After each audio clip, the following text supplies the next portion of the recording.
ಎಲ್ರಿಗೂ ನಮಸ್ಕಾರ. ನಾನು ನಿಮ್ಮ ವೀಣಾ ಸತೀಶ್. ಇವತ್ತು ದಿಢೀರಾಗಿ ಕ್ವಿಕ್ಕಾಗಿ ಮಾಡುವಂತಹ ವೈಟ್ ಪಲಾವ್ ಯಾವ ರೀತಿ ಮಾಡೋದಂತ ನೋಡ್ಕೊಂಬರೋಣ. ಕೊತ್ತಂಬರಿ ಸೊಪ್ಪು ರುಬ್ಬದನೆ ಡೈರೆಕ್ಟಾಗಿ ಕಟ್ ಮಾಡಿ ಹಾಕುವಂಥ ರೆಸಿಪಿ ಇದು. ತುಂಬ ಈಸಿ, ಟೇಸ್ಟೂ ಅಷ್ಟೇ ಚೆನ್ನಾಗಿ ಬರುತ್ತೆ. ಬನ್ನಿ ಏನೆಲ್ಲ ಐಟಮ್ಸ್ ಬೇಕು ಹೇಳ್ತೀನಿ. ಮೊದಲಿಗೆ ಒಂದು ಕಟ್ಟಾಗುವಷ್ಟು ಕೊತ್ತಂಬರಿ ಸೊಪ್ಪು, ಅಂದರೆ ಒಂದು ಕಪ್ಪಲ್ಲಿ ಮೀಡಿಯಮ್ ಕಪ್ಪಲ್ಲಿ ಆಗುವಷ್ಟು ತಗೊಳ್ಳಿ. 2 ಹಸಿಮೆಣ್ಸಿನ್ಕಾಯಿ, 1 ಆಲೂಗಡ್ಡೆ, 1 ಕ್ಯಾರೆಟ್ ತಗೊಂಡಿದ್ದೀನಿ.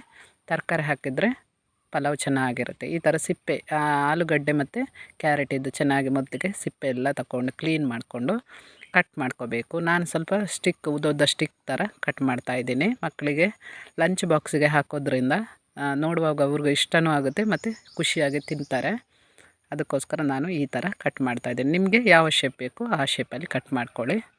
ಕ್ಯಾರೆಟನ್ನು ಕೂಡ ಈ ಥರ ಆಲೂಗಡ್ಡೆ ಥರನೇ ಈ ಥರ ಸ್ಲೈಸ್ ಕಟ್ ಮಾಡಿ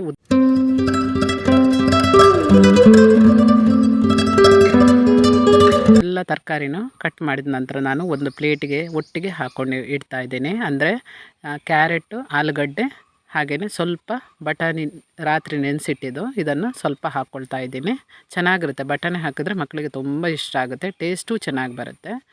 ಒಂದು ಕಟ್ಟು ಆಗುವಷ್ಟು ಕೊತ್ತಂಬರಿ ಸೊಪ್ಪನ್ನು ಸಣ್ಣಗೆ ಕಟ್ ಮಾಡ್ಕೋಬೇಕು. ಜೊತೆಗೆ 2 ಖಾರಕ್ಕೆ ಹಸಿಮೆಣ್ಸಿನ್ಕಾಯಿ ತಗೊಂಡಿದ್ದೀನಿ. ನೀವು ಬೇಕಾದರೆ ಜಾಸ್ತಿ ಹಾಕ್ಕೋಬೋದು. ಒಗ್ಗರಣೆಗೆ 1 ಈರುಳ್ಳಿ ಹಾಕ್ಕೊಂಡಿದ್ದೀನಿ.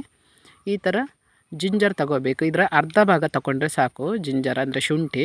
1 ಗಡ್ಡೆ ಬೆಳ್ಳುಳ್ಳಿ ಬೇಕು. ಇದನ್ನು ನಾನು ಜಜ್ಜಿ ಈ ಥರ ಇಟ್ಕೋತಾ ಇದ್ದೀನಿ. ನೀವು ಮಿಕ್ಸಿಗೆ ಬೇಕಾದರೂ ಹಾಕೋಬೋದು, ಅಥವಾ ರೆಡಿಮೇಡ್ ಅಂಗಡಿಯಲ್ಲಿ ಸಿಗುತ್ತಲ್ಲ 1 ಸ್ಪೂನಷ್ಟು ಹಾಕ್ಕೊಂಡ್ರೆ ಸಾಕು. ಈಗ ನೋಡಿ 1.5 ಲೋಟ ಆಗುವಷ್ಟು ಸೋನಾ ಮಸೂರಿ ಅಕ್ಕಿಯನ್ನು ತಗೊಂಡಿದ್ದೀನಿ. ಈ ಸೈಜಿನ ಲೋಟದಲ್ಲಿ ತಗೊಂಡಿದ್ದೀನಿ. ಇದೇ ಲೋಟದಲ್ಲಿ ನೀರಿನ ಹದ ಕೂಡ ಕರೆಕ್ಟಾಗಿರಬೇಕು. ಒಂದು ಕುಕ್ಕರ್ ತಗೊಂಡು ಕುಕ್ಕರಿಗೆ 4ರಿಂದ 5 ಸ್ಪೂನಷ್ಟು ಕುಕ್ಕಿಂಗ್ ಆಯಿಲ್ ಏನಿದೆ ಅದನ್ನು ಹಾಕೋಬೇಕು. ಗರಂ ಮಸಾಲ ಐಟಮ್ಸ್ ಅಂದರೆ 2 ಚಕ್ಕೆ, ಒಂದು 4 ಲವಂಗ, 1 ಏಲಕ್ಕಿ. ಪಲಾವ್ ಎಲೆ ಇದ್ದರೆ 2 ಹಾಕ್ಕೊಳ್ಳಿ. ನನ್ನ ಹತ್ರ ಇರಲಿಲ್ಲ, ಇದ್ದ ಪೀಸಸ್ ಹಾಕ್ಕೊಂಡಿದ್ದೀನಿ. ಸ್ವಲ್ಪ ಎಣ್ಣೆ ಚೆನ್ನಾಗಿ ಬಿಸಿಯಾಗಿ ಅದು ಸ್ವಲ್ಪ ಫ್ರೈ ಆದಾಗ 1 ಈರುಳ್ಳಿ ಕಟ್ ಮಾಡ್ಕೊಂಡಿರೋದು, 2 ಹಸಿಮೆಣ್ಸಿನ್ಕಾಯನ್ನು ಒಟ್ಟಿಗೆ ಹಾಕ್ಕೊಂಡು ಚೆನ್ನಾಗಿ ಸ್ವಲ್ಪ ಫ್ರೈ ಮಾಡಬೇಕು.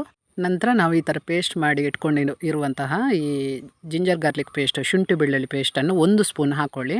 ಚೆನ್ನಾಗಿರುತ್ತೆ. ಈ ಥರ ಡೈರೆಕ್ಟಾಗಿ ನೀವು ಜಜ್ಜಿ ರೆಡಿ ಮಾಡ್ಕೊಂಡು ಹಾಕ್ಕೊಂಡ್ರೆ ಟೇಸ್ಟ್ ತುಂಬ ಚೆನ್ನಾಗಿ ಬರುತ್ತೆ ಪಲಾವಿದ್ದು. ಇದನ್ನು ಚೆನ್ನಾಗಿ ಹಸಿ ವಾಸನೆ ಹೋಗುವಷ್ಟು ನೀವು ಫ್ರೈ ಮಾಡ್ಕೋಬೇಕು. ಈಗ 1 ಸ್ಪೂನ್ ಆಗುವಷ್ಟು ಖಾರದ ಪುಡಿ ಅಂದರೆ ಚಿಲ್ಲಿ ಪೌಡರ್ ಹಾಕ್ಕೋಬೇಕು.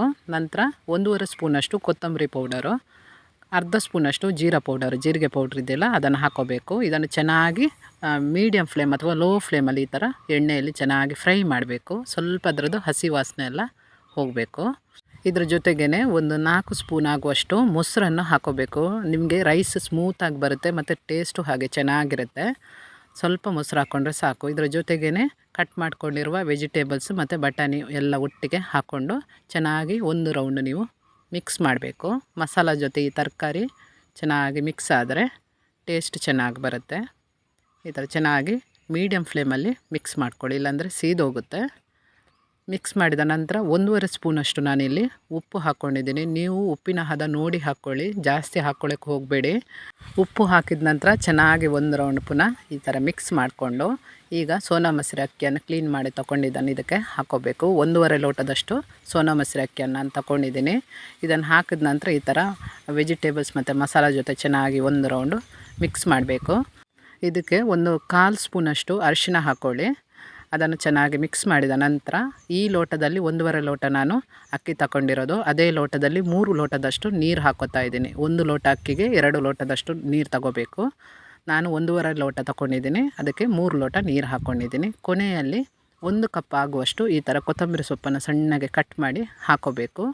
1 ರೌಂಡ್ ಚೆನ್ನಾಗಿ ಮಿಕ್ಸ್ ಮಾಡಿ ಉಪ್ಪಿನ ಹದ ಎಲ್ಲ ಈಗಲೇ ನೀವು ನೋಡ್ಕೋಬೇಕು. ಖಾರ ಉಪ್ಪು ಎಷ್ಟು ಬೇಕು ನೋಡಿಕೊಂಡು 2 ವಿಸಿಲ್ ತೆಗೆದ್ರೆ ಸಾಕು. ಕುಕ್ಕರಲ್ಲಿ ಚೆನ್ನಾಗಿ ಅದು ಉದುರಾಗಿ ಬೇಯುತ್ತೆ. ನಾನು ನಿಮಗೆ ತೋರಿಸ್ತೀನಿ ನೋಡಿ. ಈಗ ಇದು ಬೆಂದು 2 ವಿಸಿಲ್ ಆಗಿದೆ. ಎಷ್ಟು ಚೆನ್ನಾಗಿ ಬಂದಿದೆ ನೋಡಿ, ಉದುರಾಗಿ ಬಂದಿದೆ. ನೀರಿನ ಹದ ಕರೆಕ್ಟ್ ಇದ್ದರೆ ನಿಮಗೆ ರೈಸ್ ಚೆನ್ನಾಗಿ ಬರುತ್ತೆ. ನೋಡಿ ಎಷ್ಟು ಬಿಡಿ ಬಿಡಿಯಾಗಿ ಬಂದಿದೆ ನೋಡಿ. ಮೊಸರು ಹಾಕ್ಕೊಂಡ್ರೆ ಸ್ವಲ್ಪ ನಿಮಗೆ ರೈಸ್ ಚೆನ್ನಾಗಿ ಬರುತ್ತೆ ಮತ್ತು ಚೆನ್ನಾಗಿ ಬೇಯುತ್ತೆ. ಈ ಥರ ನೀರು ತುಂಬ ಜಾಸ್ತಿ ಆದರೆ ಅಂಟಾಗುತ್ತೆ. ಮತ್ತು ನೀವು ಕುಕ್ಕರಲ್ಲಿ ಬೇಯಿಸುವಾಗಲೂ ಹಾಗೆ ನಿಮ್ಮ ಕುಕ್ಕರಲ್ಲಿ ವೈಟ್ ರೈಸ್ ಎಷ್ಟು ವಿಸಿಲ್ ತೆಗಿತೀರ ಅಷ್ಟೇ ವಿಸಿಲ್ ನೀವು ಪಲಾವ್ ಎಲ್ಲ ಮಾಡುವಾಗ ತೆಗಿಬೇಕು. ನೋಡಿ ಎಷ್ಟು ಚೆನ್ನಾಗಿ ಬಂದಿದೆ. ಮಕ್ಕಳಿಗಂತೂ ತುಂಬ ಇಷ್ಟ ಆಗುತ್ತೆ. ಕರ್ಡ್ ಅಥವಾ ಮೊಸರು ಜೊತೆ ಒಳ್ಳೆಯ ಕಾಂಬಿನೇಷನ್ ಇದು. ರಾತ್ರಿ ಎಲ್ಲ ತರಕಾರಿಗಳನ್ನು ನೀವು ಕಟ್ ಮಾಡಿ ಇಟ್ಕೊಂಡ್ರೆ ಬೆಳಿಗ್ಗೆಗೆ ದಿಢೀರಾಗಿ ಮಾಡ್ಕೋಬಹುದು ಇದನ್ನು. ಯಾಕಂದರೆ ಕೊತ್ತಂಬರಿ ಸೊಪ್ಪು ಯಾವುದನ್ನು ಇದಕ್ಕೆ ರುಬ್ಬೋ ಹಾಗಿಲ್ಲ, ಡೈರೆಕ್ಟಾಗಿ ಹಾಕೋದು. ಇದರ ಟೇಸ್ಟೇ ನಿಮಗೆ ಚೇಂಜ್ ಬರುತ್ತೆ. ಕೊತ್ತಂಬರಿ ಸೊಪ್ಪು ಪೇಸ್ಟ್ ಮಾಡಿ ಹಾಕುವ ಬದಲು ಈ ಥರ ಒಮ್ಮೆ ಮಾಡಿ ನೋಡಿ, ಸೂಪರ್ ಆಗಿರುತ್ತೆ. ನನ್ನ ವೀಡಿಯೋಸ್ ಇಷ್ಟ ಆದರೆ ಸಬ್ಸ್ಕ್ರೈಬ್ ಮಾಡೋದನ್ನು ಮರಿಬೇಡಿ. ನಮಸ್ಕಾರ.